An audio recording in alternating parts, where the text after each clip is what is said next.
Now, if you're new to Swift and you might be thinking, why should I learn generics? Why do I need them? You know, I can just write normal code, specific code, and so on, and I just don't need to learn it. And up until now, that David's made like 70 videos, and he basically really didn't talk about generics at all in all of them. It's only been the past so many videos where he's actually started talking about generics. So why do I need to learn them? Why is it so important? And I totally agree with you. You know what I mean? You can literally just create a collection and so on, and we're all perfectly fine. No generics needed. All right, and then we'll start creating. Let's say we've got some headers from from HTML, which is a dictionary, and that's going to have like the key of string and then the value of any, and then inside of here, I don't know. We're just going to say content type is equal to text plain, and then in here, I don't know. What are we going to have? We're going to have like the content length. Well, we know the content length is going to be an integer, and then we could have, I don't know, say custom header, and could be then, I don't know, hello world. We're all happy days there, all right? And then we could turn around and say, oh, you know what, we want to be able to mutate these as well. You know, it's like we don't need any generics here. This is fine. We're just here, and we can say tester is equal to this.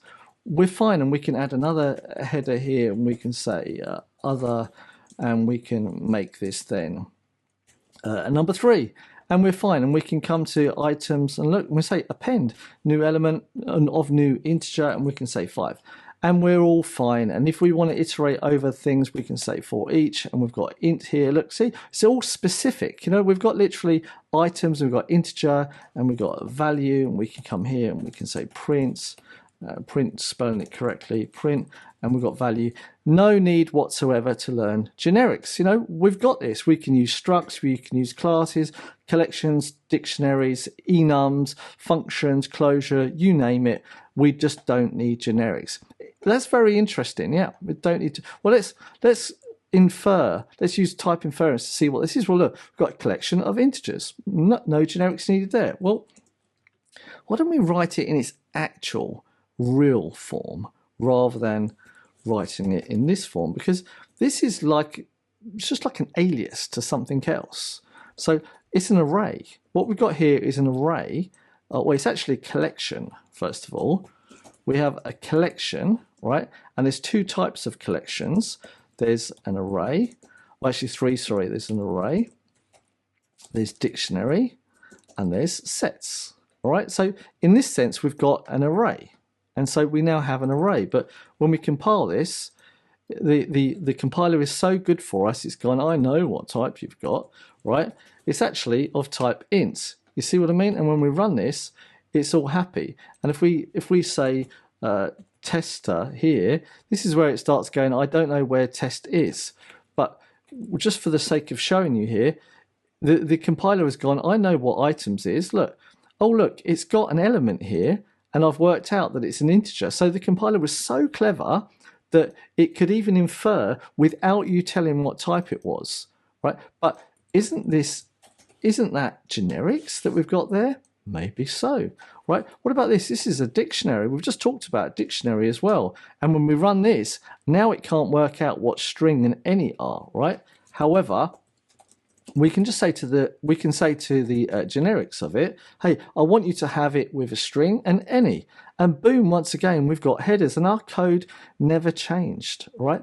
And this is the whole point of it, is when we come into an array is a struct of element, right? But an array, it conforms to a collection. It is a collection, right? We can go through that as much as you want, but this is not what the video is about. So why should I learn generics? Well, you work with generics all the time when you're using collections, arrays, sets, dictionaries. So it's really important to be able to learn how to do this type of stuff, because it's at the core, it's at the absolute core of Swift, right? It's embedded into Swift. And if you then start learning Swift because you want to make Mac OS applications, you want to make iPad applications, or you want to make an iPhone application, a watchOS application, or all of the other operating system applications that you possibly want to create, you're going to come around this very, very quickly right now. And now in normal UI kits or app kits, generics wasn't 100% there all the time. You could get away with not using generics, but when we start coming towards Swift UI, right there, we start seeing protocols. We're all happy with protocols, and we start seeing then like body, and then we start seeing some view right here, and you're like thinking, what's this all about? Well, this is where the likes of generics start coming into it. Okay, this doesn't know what view is right now, but the sum view, well, in the background, this is an opaque type.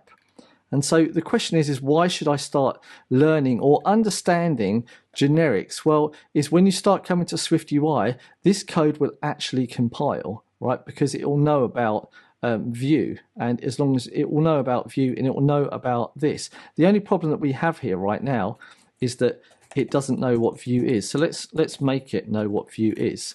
And now, boom, it's all happy, right? Because we've told it what view is. And now we have some view. So if you're interested to why you should understand generics, well, this is the reason here. Look, view, body, and when we look at this, you'll see some view. And if you could get away with not understanding this, but I don't think you're going to manage to get a very good job not understanding it. So you really need to understand what sum is. And in order for you to understand what sum is, you need to understand what opaque types are. And sorry, opaque protocol types are. And in order for you to understand what opaque protocol types are, you need to understand the likes of protocols and generics as well. And this is embedded straight into Swift, like I just said. So if you want to know why you should learn generics, there it is. This is it. I couldn't have made a more easier video than this. So if you want to make Swift UI videos, or Swift UI applications, sorry, you want to work, you're going to have to learn generics. So it's the horrible answer, I'm afraid. And in some other languages, they don't have generics, but those other languages are nowhere near as type safe or as flexible, expandable, scalable as what Swift is. With that said, I hope that you've got something out of this one video. I hope you've learned something in this one video. I hope I've highlighted to you why it's so important to understand generics and why I'm making so many videos about it.